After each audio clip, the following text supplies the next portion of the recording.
100 वर्ष बाद कृष्ण से मिलने पर राधा रानी ने क्या मांगा। वैसे तो राधा रानी कृष्ण का ही स्वरूप थी, जिन्हें श्री कृष्ण ने निष्काम प्रेम स्थापित करने के लिए धरती पर जन्म लेने को कहा था। राधा रानी का श्रृंगार स्वयं श्री कृष्ण ने किया था, इसलिए राधा रानी का रूप इतना सुंदर है। राधा रानी भी कृष्ण की बांसुरी की धुन सुनकर मोहित हो जाती थी और अपने तन मन की सुध भूल जाती थी। इतना प्रेम होने के बाद भी श्री कृष्ण ने कभी राधा रानी से विवाह नहीं किया। अब हम आपको बताते हैं, राधा रानी श्री कृष्ण का ही प्रतिबिंब थी। श्री कृष्ण ने अपना रूप का श्रृंगार करके राधा रानी को प्रकट किया था। राधा कृष्ण के शरीर तो दो थे, परंतु दोनों में आत्मा एक थी। अगर हम कवि भाव से देखें तो राधा में कृष्ण और कृष्ण में राधा दिखते हैं। राधा कृष्ण का प्रेम अटूट था। जब कृष्ण मथुरा गए, कृष्ण ने राधा रानी से कहा था कि मैं परसों लौट आएंगे, परंतु जब कृष्ण ने कंस का वध किया तो कृष्ण से आसपास के राजा दुश्मनी मानने लगे और कृष्ण पर हमले होने लगे। यह सब देखकर श्री कृष्ण जी दुखी रहते, किसी को भी राधा रानी और नंद बाबा के बारे में बताना नहीं चाहते थे। इसलिए श्री कृष्ण ने राधा रानी और नंद बाबा की चिंता थी। श्री कृष्ण ने अपनी अलग द्वारका नगरी बसाई और परसों की कहकर वर्षों बिता दिए, परंतु बरसाना और नंदगाम नहीं गए।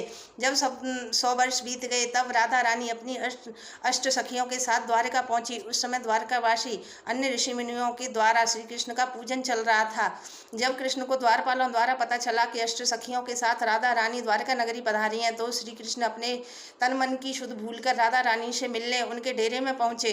राधा रानी की अष्ट सखियों ने श्री कृष्ण पर पुष्पों की वर्षा की, पर राधा रानी नेत्र नीचे किए हुए बैठी हैं। राधा रानी कृष्ण को नेत्र भर देखना चाहती हैं, परंतु उनके आंसुओं का समुद्र जो 100 साल से राधा रानी के अंदर उमड़ रहा है, वह समुद्र आंसुओं के द्वारा बह न जाए, इसलिए राधा रानी नेत्र नीचे किए हुए बैठी हैं।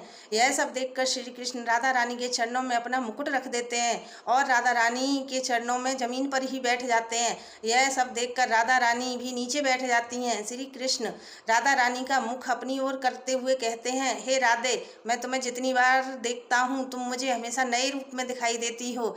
यह सब देखकर राधा रानी कृष्ण से कहती हैं, हे सामरिया, तुम जब मुझे छोड़कर गए थे तो कहा था कि मैं परसों आकर मिलूंगा, परंतु परसों की कहकर तुमने 100 वर्ष बिता दिए, परंतु आज अपने संवरिया से कुछ मांगना चाहती हूँ।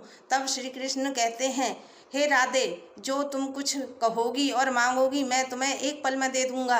तब राधा रानी कहती हैं, तुमने वर्षों पहले हमें जब छोड़ के जाते समय वचन लिया था कि हे राधे, तुम मेरी याद में एक भी आंसू नहीं बहाओगी। अगर तुम्हारी आंखों से एक भी आंसू गिरा तो मैं अपनी लीला समाप्त कर गोलोक चला जाऊंगा।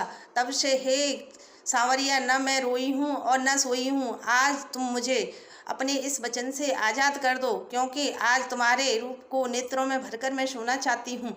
यह सब सुनकर कृष्ण के नेत्रों में जल भर आया और यह सब देखकर राधा रानी भी 100 वर्ष बाद रोईं।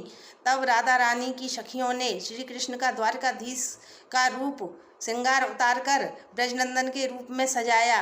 कृष्ण और राधा के संग में अष्ट सखियों द्वारा रास किया। नेत्रों में सखियों सहित राधा रानी ने श्री कृष्ण का वह रूप बसाया और फिर इसके बाद श्री कृष्ण चले गए। तब अष्ट सखियों ने राधा रानी के लिए बिछौना बिछाया और राधा रानी सोने चली गईं।